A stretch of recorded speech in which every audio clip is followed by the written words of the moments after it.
fundamentalists think it is. The four horsemen riding, what is it? War, famine, plague, pestilence, and all that. The Greek word simply means the disclosure, the unveiling, and the revealing. Really. Okay. And that's been underway now for over 20 years. And Steven Spielberg has played a major role in that.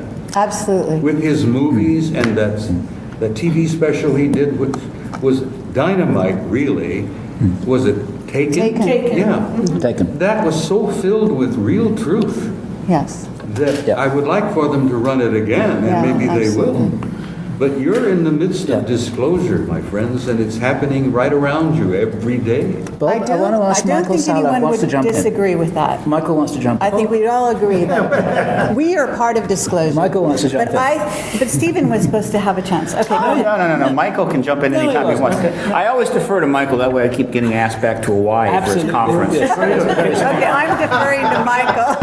Well, I have an idea as to what might be released at the end of this year. One of the things to keep in mind is what does the government know about this? And one of the things that I think is very important is that in 1969 there was a memorandum released by Brigadier General called the Bolender Memo, and that basically said that UFO reports are separated in terms of their national security implications. Those that weren't very significant went into the Blue Book system, and we know that Blue Book ended in 1969. Those that had significance in terms of national security went into the service system, which is the communications instructions for reporting vital intelligence sightings. And that went into a separate body for study and analysis because it had national security implications. So you have two bodies of information concerning UFOs. Those that are kind of like just the sightings that are recorded by radar that became part of the Blue Book system and were eventually released in 69 or up to 69. Those that concern more significant events such as crashes of UFO discs that went into the service system. And so eventually, where did all of these reports end up? I believe that the service reports went into the archives held by various corporations that have been studying these files for reverse engineering applications, for then contracting out to the military services that might want to use some of this technology. And the other stuff that didn't have national security implications just became available through the NGOs. So, you know, what is going to be released at the end of this year? And I think the key is that what you mentioned by Dr. Pete Peterson was, he said up to 6 races.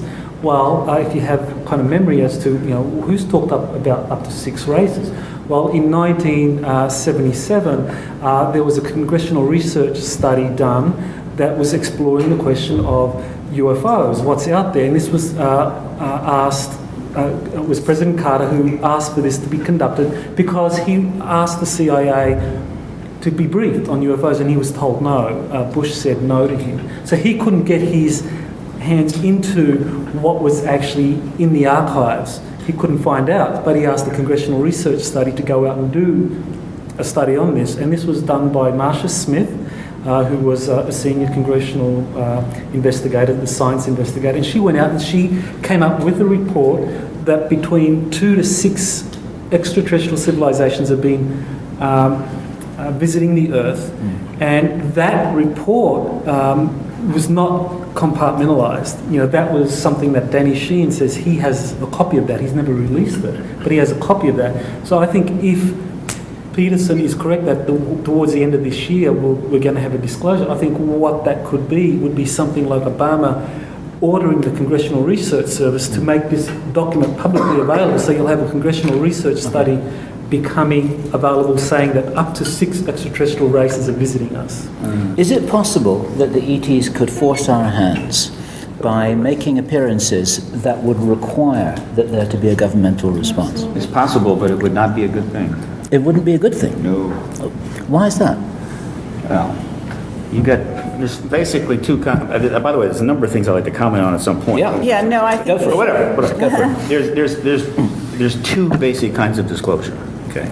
One is self-disclosure. That's when the nations of the world go to their people, right, the ones that they have this social contract with to govern, and say, look, this is what we know. We've got these beings here. We know this about them. Don't be alarmed, whatever. And we're going to try to inform you about this. And then over a period of time, weeks, months, years, the public will, I'm sure, be quite interested in learning everything they can. That honors the social contract. That's the way governments are supposed to operate. That will instill a certain, at least, the social contract is honored. That's one kind. The other kind is force majeure disclosure. That's where the governments keep going, nah, I don't know anything. No, nothing here. Nothing going on. Nothing to see. No problem. And then all of a sudden, big ships start appearing over the cities of the world. Well, yeah, now the government has to come forward and say, well, guess what? Yeah, they're here, and we didn't tell you. Everybody, of course, is scared to death. So in that version, the social contracts of all the first world nations, third world nations have other things to worry about, is broken. You didn't tell us. You lied. Here they are. What are we going to do? And so that is a much more traumatic, much more disruptive process that will lead to a lot more problems. And it's non-trivial. The difference is quite profound. Now, the ETs can do it anytime they want, but I can't worry about that. I mean, they're going to do what they're going to do. They don't tell me what they're up to. All I can do is try to help us get this self-disclosure process out of the way. I'd like to ask a question, if I may, and I want to ask it of Alfred. Do you believe that this extraterrestrial presence should be a national security issue?